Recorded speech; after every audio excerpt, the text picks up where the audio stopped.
అందరికీ నమస్కారం. మన సొసైటీలో ముందుకు సాగడానికి ఎలక్ట్రిసిటీ అనేది మనకి ఎంతో ముఖ్యమైనదని అందరికీ తెలుసు. గత 35 ఏళ్లుగా మన ఈ ఎలక్ట్రిసిటీ ఆర్గనైజేషన్‌ని ముందుకు నడిపిస్తూ వివిధ హోదాలలో పనిచేసి మనకు సర్వీసెస్‌ని అందించిన టాప్ పొజిషన్‌లో ఉండి రిటైర్ అయిన ఒక ముగ్గురు ఆఫీసర్‌లను మనం కలవడం అనేది చాలా అరుదైన విషయం. So sir, commerce and accounts మీరు అప్పట్లో తీసుకొని ఇంత పొజిషన్‌తో దాకా రాగలము అని ఆ ఇన్‌స్పిరేషన్ అనేది మీకు ఎలా వచ్చింది? మీ ఫ్రెండ్‌షిప్ ఎలా స్టార్ట్ అయింది?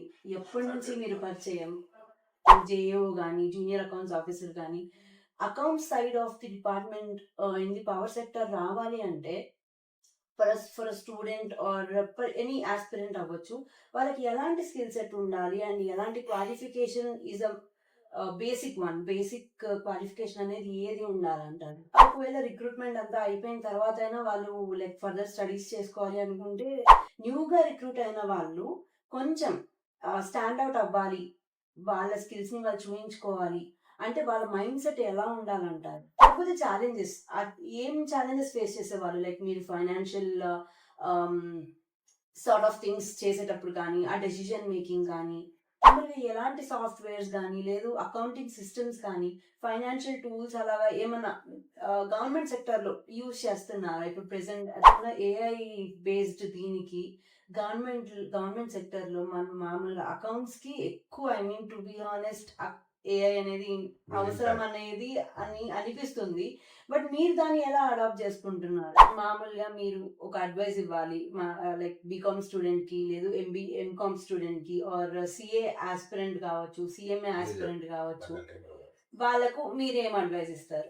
మీరు సీనియర్ లెవెల్‌లో ఉన్నారు అండ్ ఇన్ని ఇయర్స్ ఆఫ్ ఎక్స్‌పీరియన్స్ మీకు ఉండడం వల్ల like what would be that one thing that students ఇప్పుడు కామర్స్ బ్యాక్‌గ్రౌండ్ వాళ్ళే ఉన్నారు. వాళ్ళకు ఓన్లీ ఇదే ఆప్షన్ ఉంటుందా? Like what are the various options? మామూలుగా మీరు పవర్ సెక్టర్‌లో ఫైనాన్షియల్ డెసిషన్స్ తీసుకునేటప్పుడు గానీ, ఫైనాన్షియల్ కండిషన్స్‌ని స్ట్రాంగ్‌గా పెట్టడానికి అకౌంట్స్ డిపార్ట్మెంట్ అనేది ఏ రోల్‌ని ప్రొవైడ్ చేస్తది ఓవరాల్? అండ్ సార్, ఇప్పుడు మామూలుగా మీరు ఆల్రెడీ ఇది కవర్ చేసేసారు పాయింట్స్‌లో. కెరియర్ ప్రోగ్రెషన్ అనేది అకౌంట్స్‌లో గవర్నమెంట్ సెక్టర్ ఎలక్ట్రిసిటీ బోర్డ్‌లో కెరియర్ ప్రోగ్రెషన్ అనేది ఎలా ఉంటుందంటారు? అంటే ఇప్పుడు మనం ఆల్రెడీ మాట్లాడుకున్నట్టు రిక్రూట్మెంట్ అయిపోయిన తర్వాత let's say MCom and MBA or any higher studies చేసేసి వస్తారు. ఆ చేసొచ్చిన వాళ్ళకి ప్రమోషన్ లిస్ట్ అట్లా ఏమైనా సీనియర్ లెవెల్‌లో ఉన్నప్పుడు, హైయెస్ట్ పొజిషన్స్‌లో ఉన్నప్పుడు మీరు ఫేస్ చేసే ఛాలెంజెస్ ఎలాంటివి? ఈ 35 ఇయర్స్ ఆఫ్ కెరియర్ జర్నీలో, ప్రొఫెషనల్ జర్నీలో తీసుకున్న ఒక్క ప్రొఫెషనల్ ఫైనాన్షియల్ డెసిషన్ ఆర్గనైజేషన్ పైన ఎలాంటి ఇంపాక్ట్ చూపించిందంటారు? ఇంకా గవర్నమెంట్ జాబ్స్ మీద జనాలకు ఉండే మిత్స్‌లో ఒక్క మిత్ మీరు బర్స్ట్ చేయాలి, ఇది టాప్ బిగ్గెస్ట్ మిత్ అంటే మీరు అది ఏమని చెప్తారు? Younger generations who are going to manage the power sector వాళ్ళకేం మెసేజ్ ఇద్దాం అనుకుంటున్నారు? ఒక్క మెసేజ్.